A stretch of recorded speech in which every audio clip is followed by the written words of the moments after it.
It begins before dawn under a grey, silent sky. The distant hum of military engines breaks through the morning calm. On the outskirts of Machala, Ecuador's southern port city, armed soldiers form a tight perimeter around a prison complex that has, for years, been one of the country's most violent. Inside, more than 300 inmates, all classified as high risk, are about to be moved to a new maximum security facility in an operation the government says is designed to restore order, discipline and control. The footage released by the Ecuadorian army shows lines of prisoners crouched on the ground, hands behind their heads, surrounded by guards in full tactical gear.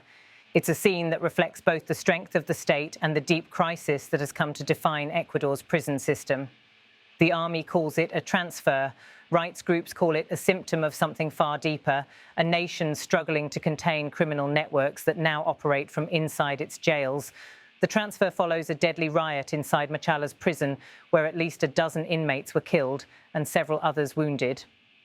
The weekend violence was the latest in a chain of massacres that have left hundreds dead across Ecuador's prisons since 2021. The government insists this new operation marks a turning point, a sign that the state is taking back control. But many Ecuadorians are asking whether it's already too late. As the camera pans across the yard, hundreds of men sit barefoot in neat rows under the eyes of heavily armed soldiers. Drones hover above, sniffer dogs sweep through empty cells, and officers meticulously inspect every corner for weapons, drugs or cell phones, tools that prison gangs have used to run operations even from behind bars. Authorities say the prisoners being moved belong to some of Ecuador's most violent criminal organizations, including factions linked to the Los Choneros, Los Tiburones and Los Lobos, groups accused of drug trafficking, extortion and assassinations. These gangs, once confined to coastal regions, have turned Ecuador into a key transit corridor for cocaine moving from Colombia and Peru toward the United States and Europe. Their fight for control has transformed the nation's jails into battlegrounds. As armoured vehicles roll into the compound, the sense of choreography is unmistakable. Every movement is rehearsed, every order shouted in unison. The prisoners are loaded onto buses, heads shaved, dressed in white uniforms. The army says the entire operation was completed without violence, but no journalist has been allowed inside to verify military planes wait on the tarmac, their engines idling. Helicopters circle above, prepared to ferry inmates to a newly constructed mega security facility in the Andean interior, a prison built to isolate gang leaders and disrupt communications with their networks. Outside officials describe it as Ecuador's most secure complex yet. Reinforced walls, electronic jammers, facial recognition entry points and constant drone surveillance. The operation, according to Ecuador's Ministry of Justice, involved more than 1,200 security personnel, including elite units from the army and police. Defense officials said it was planned over several weeks in coordination with intelligence agencies monitoring gang communications. The government insists the transfer was necessary to prevent another wave of killings. For families of the inmates, however, information is scarce. Many learned about the transfers through social media or short television clips released by the army. Rights organizations have warned that sudden relocations without due process can violate international standards, especially if prisoners are held incommunicado or moved far from their families. Still, for President Daniel Noboa's administration, the message is clear. The state is reclaiming its prisons. We cannot allow criminal groups to dictate terms to the government, a senior security official said earlier this week. Ecuador is at war against organised crime, and this is one of our battlefronts. The term war is not used lightly. Over the past 5 years, Ecuador's homicide rate has soared to record levels. Coastal cities such as Guayaquil and Esmeraldas have become epicenters of narco-violence. Explosions, assassinations and kidnappings have shaken public confidence and prompted states of emergency across multiple provinces. The country's prisons, overcrowded and underfunded, became microcosms of that chaos inside those walls. Rival gangs established their own hierarchies, controlling entire blocks, distributing food and even coordinating extortion schemes via smuggled phones.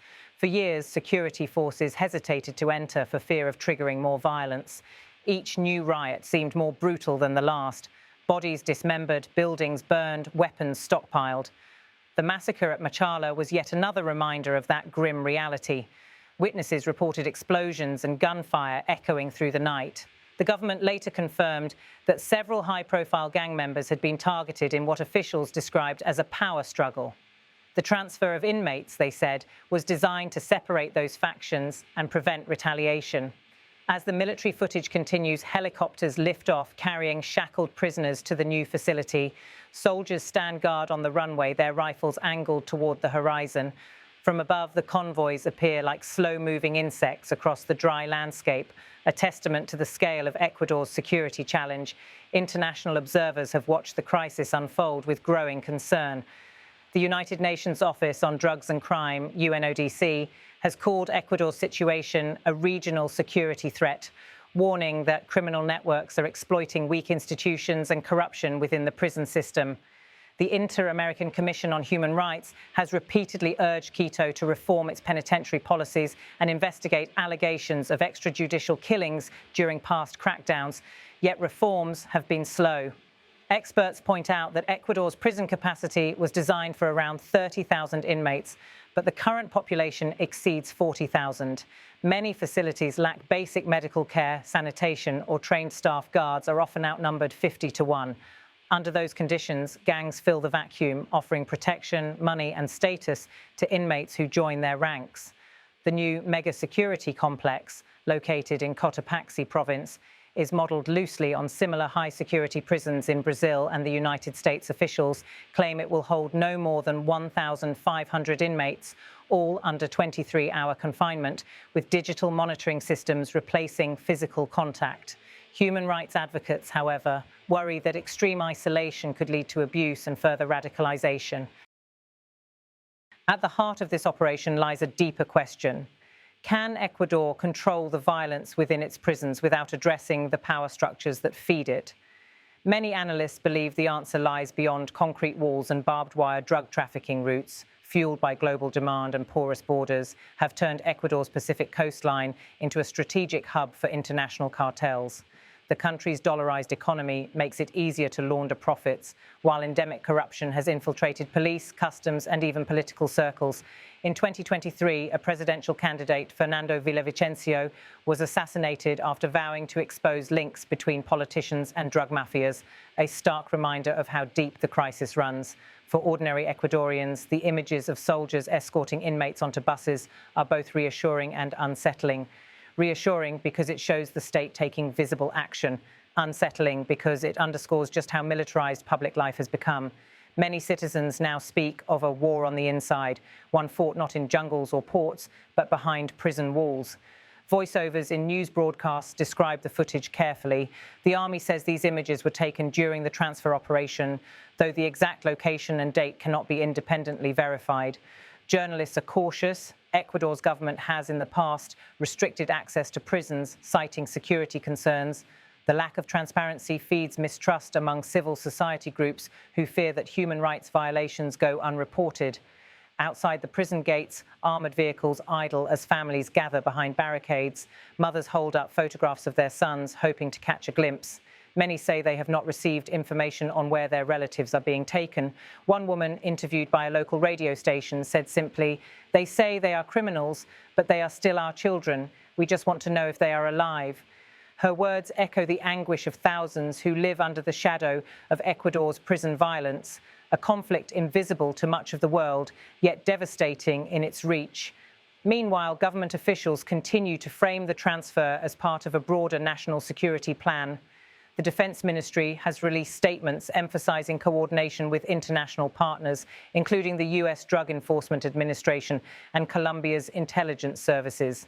These partnerships, they argue, are essential to dismantle transnational networks that move narcotics through Ecuador's ports. The new prison is described as self-contained, equipped with its own power grid, water treatment, and surveillance systems.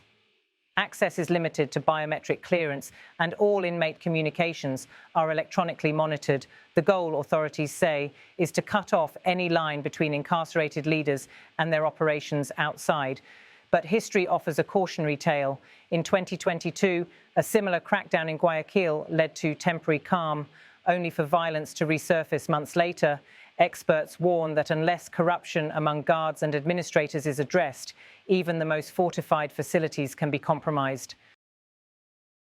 As the footage progresses, the visual narrative slows. Helicopters landing, prisoners escorted in chains, soldiers patrolling the perimeter of the new complex.